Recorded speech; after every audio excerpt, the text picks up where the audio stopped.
Hello viewers, Indian Contract Act 1872. As a social being, man enters into contract with many persons for various reasons in different capacities. The contracts or associations are the inevitable consequences of modern civilization.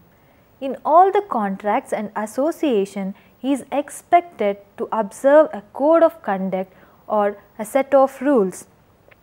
The object of these rules is to make human associations possible and conducive to the welfare of the country and its people. I welcome you all to the episode on Indian Contract Act of 1872, where we will be studying about the various aspects of a legal contract, and for better understanding, this episode is divided into 5 parts, namely Overview of Indian Contract Act of 1872, Definitions and Elements of a Contract, Essentials of a Valid Contract, Types of Contract and Contractual Relationship.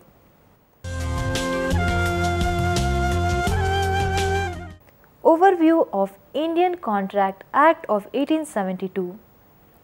The law of contract constitutes the most important branch of commercial law. The law covers all the trade, commerce and industry. The Indian contract came into force on the 1st September 1872.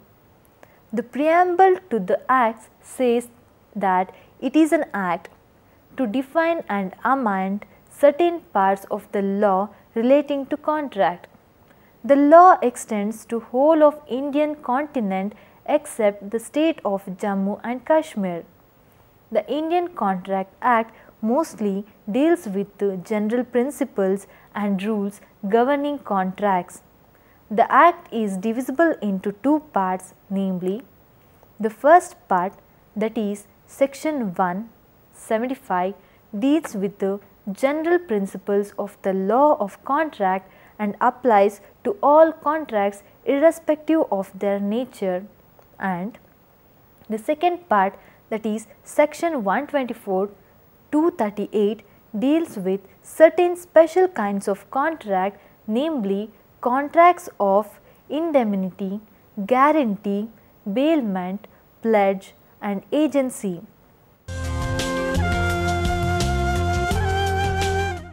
Definitions and elements of a contract.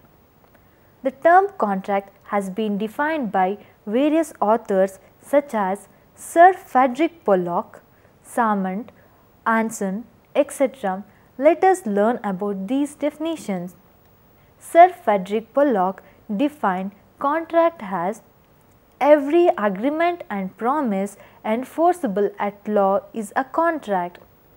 In the words of Salmond, a contract is an agreement creating and defining obligation between the parties. Anson defined a contract as an agreement enforceable at law made between 2 or more persons through which rights are acquired by one or more to act or not to act on the part of the other. From the above definitions, we can say that a contract is a combination of 2 elements, that is, presence of an agreement and an obligation. Agreement. Agreement is every promise and a set of promises forming the consideration for each other. It means an agreement comes into existence when one party makes a proposal or offer to the other party and that other party signifies his consent to it. In short, an agreement is the sum total of offer and acceptance. From the above statement, an agreement has 2 important characters, namely plurality of persons.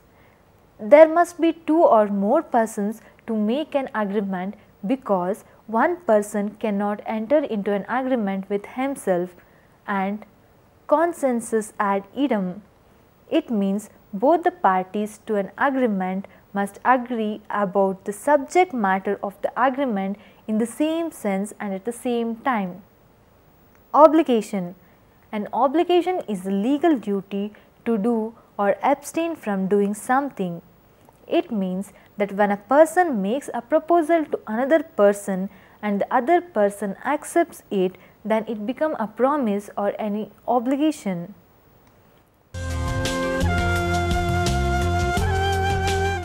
Essentials of a valid contract.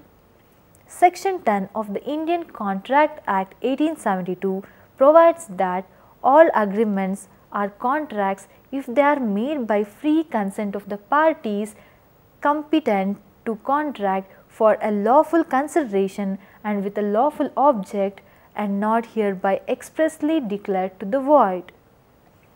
The essential elements of a valid contract is sum total of proper offer, proper acceptance with proper consideration and an intention to create legal relationship. Let us discuss each of these aspects one by one. Offer. It is the early step in the formation of contract. When one party, that is, offerer, makes a definite proposal to another party, that is, the offeree, it is referred to as an offer. According to the Section 2A of the Indian Contract Act 1872, an offer is said to be made when one person signifies to another his willingness to do or abstain from doing anything with a view to obtaining the assent of that other to such act or abstinences. He is said to make a proposal.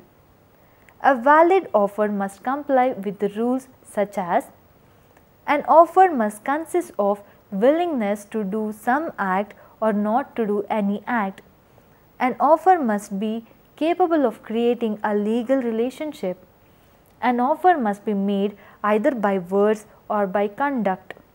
An offer must be clear, definite, complete and unambiguous. An offer must be communicated to the offeree.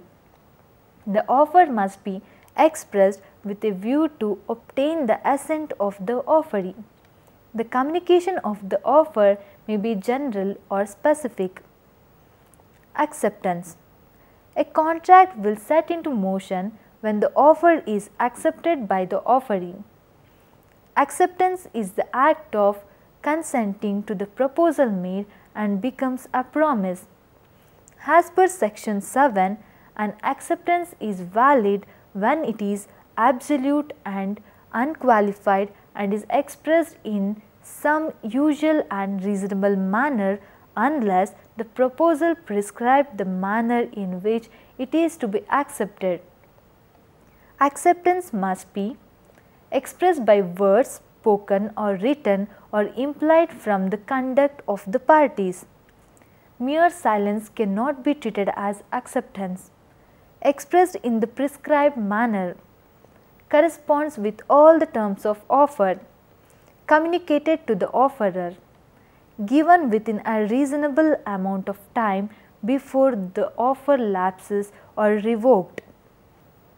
Acceptance made over telephone, internet or fax. When an offer is made of instantaneous communication like telephone, internet, fax or through email, the contract is only complete when the acceptance is received by the offerer and the contract is made at the place where the acceptance is received. In case of telephone or fax etc., it is presumed that there is instantaneous communication, so there is no scope for revocation.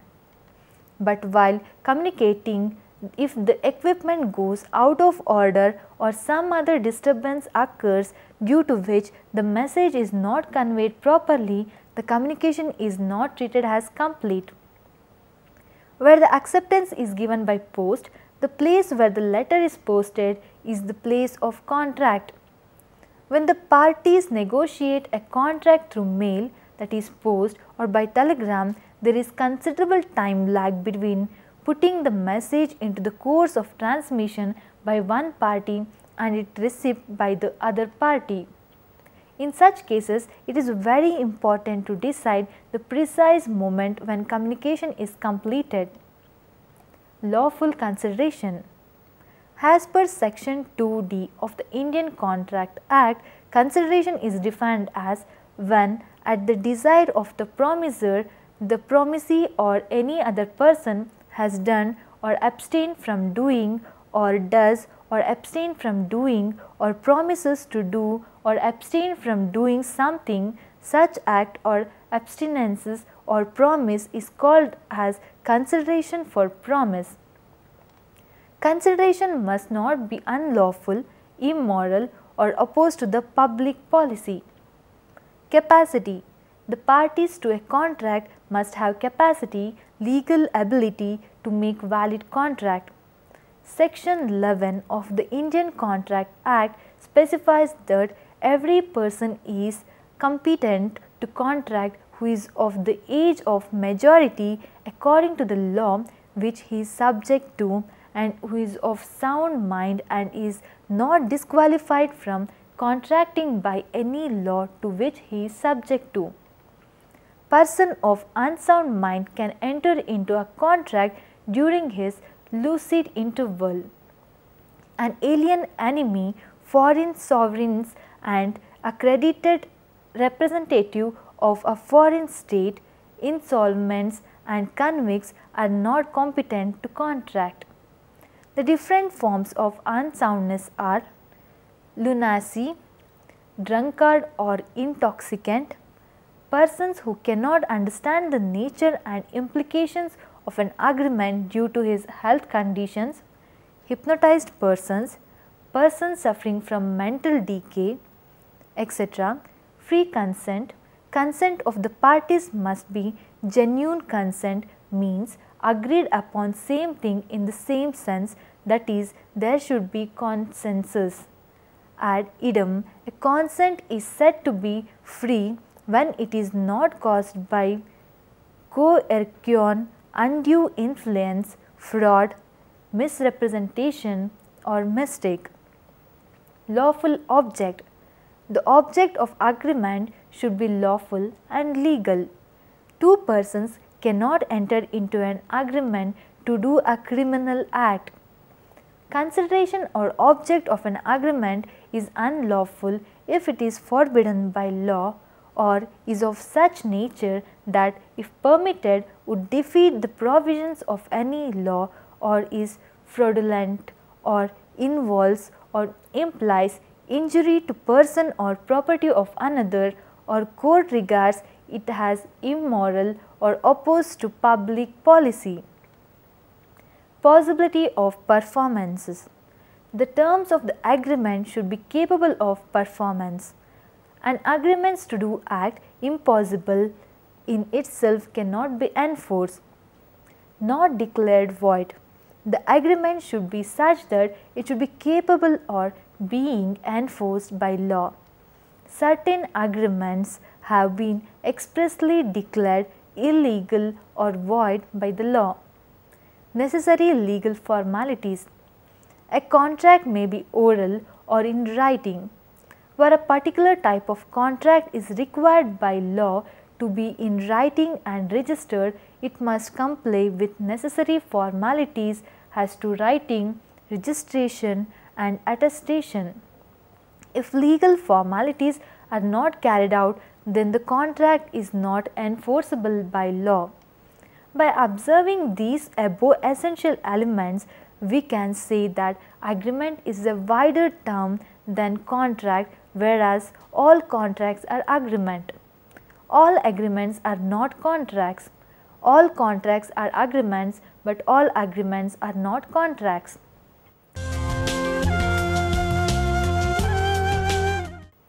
Types of contracts. Contracts are classified on the basis of their creation, validity, execution and liability. On the basis of creation, contracts are classified as express contract, a contract made by words spoken or written according to section 9 in so far as the proposal or acceptance of any promise is made in words, the promise is said to be express. Implied contract, a contract inferred by the conduct of a person or the circumstances of the case. By implies contract means implied by law, that is, the law implied a contract through parties never intended. According to section 9, in so far such proposed or acceptance is made otherwise than in words, the promise is said to be implied. Tacit contract. A contract is said to be tacit when it has to be inferred from the conduct of the parties. Example, obtaining cash through automatic teller machine sale by fall hammer of an auction sale. Quasi-contracts. Quasi-contracts are the contracts which are created neither by words spoken nor written, nor by conduct of the parties, but these are created by the law. On the basis of validity, contracts are divided into valid contract, which is an agreement which satisfies all the requirements prescribed by law on the basis of creation. Void contract 2J, a contract which ceases to be enforceable by law, because when both parties to an agreement are under a mistake of facts, consideration or object of an agreement is unlawful. Agreement made without consideration. Agreement in restraint of marriage, restraint of trade, restraint legal proceeding, agreement by wage of wager. Voidable contract 2I, an agreement which is enforceable by law at the option of one or more the parties but not at the option of the other or others is a voidable contract. The voidable contract might be a result of coercion, undue influence, fraud and misrepresentation. Unenforceable contract, where a contract is good in substance but because of some technical defect, that is absence in writing barred by limitations etc., one or both the parties cannot sue upon but is described as unenforceable contract. Illegal contract, it is a contract which the law forbids to be made. All illegal agreements are void, but all void agreements or contracts are not necessarily illegal. Contract that is immoral or opposed to public policy are illegal in nature. Unlike illegal agreements, there is no punishment to the parties to a void agreement.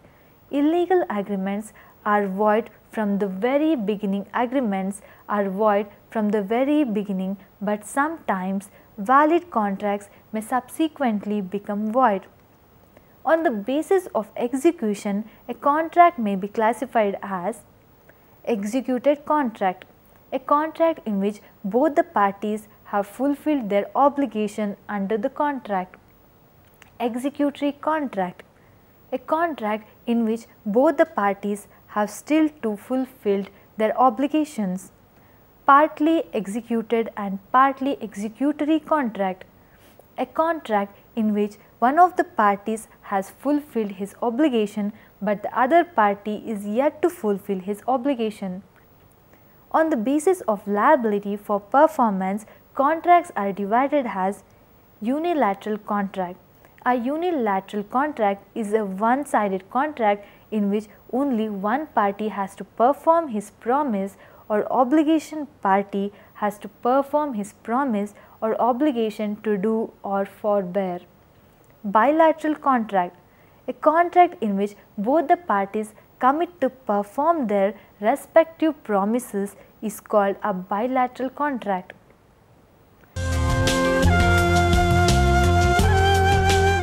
Contractual relationship.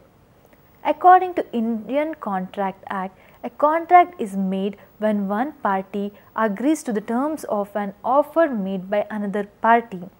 In the tourism and hospitality industry, there are essentially two types of customers, namely those who pre-book and those who doesn't pre-book or casual customers. Especially in the hospitality industry, there is a requirement for a price list to be shown. In operations where the customers may not have or is not required to pre-book, it is likely to be considered in law that the price list constitutes an offer. For example, in a hotel, if a customer fails to turn up on time, then the room need not be held reserved. Similarly, if a party has booked 2 rooms but at the time of registration if he demands only 1 room, then the hotel may seek compensation. On the other hand, if the customer does not get what is told to him or promised, he may refuse to pay and also seek compensation from the property. However, contracts may be broken if one party is induced to enter into a contract by false agreement. If this happens, the person who entered into the agreement due to the false representation need not continue to the contract. Also, if either party is unable to meet the terms of the original contract due to unforeseen circumstances, then the contract becomes frustrated as it is unexecutable. Settlement of payments. When a customer pays his bill, the owner of the property can legally refuse to accept anything except cash. He may refuse to accept checks. The system of credit cards has been increasing and felt more convenient than accepting checks. The management of a property is entitled to expect payment of their account in cash. Where a customer wishes to pay by checks, he hands over the check to the management in sufficient time for its clearance before his departure. The granting of credit facilities is at the sole discretion of the property. The management may be willing to accept credit cards issued by credit card companies or hotels or travel organizations. To sum up, a contract is an agreement between 2 or more persons where one person make the offer and other give his consent in return for some valid consideration. Whether made orally or in writing, a contract is legally binding on both the offerer and the offeree.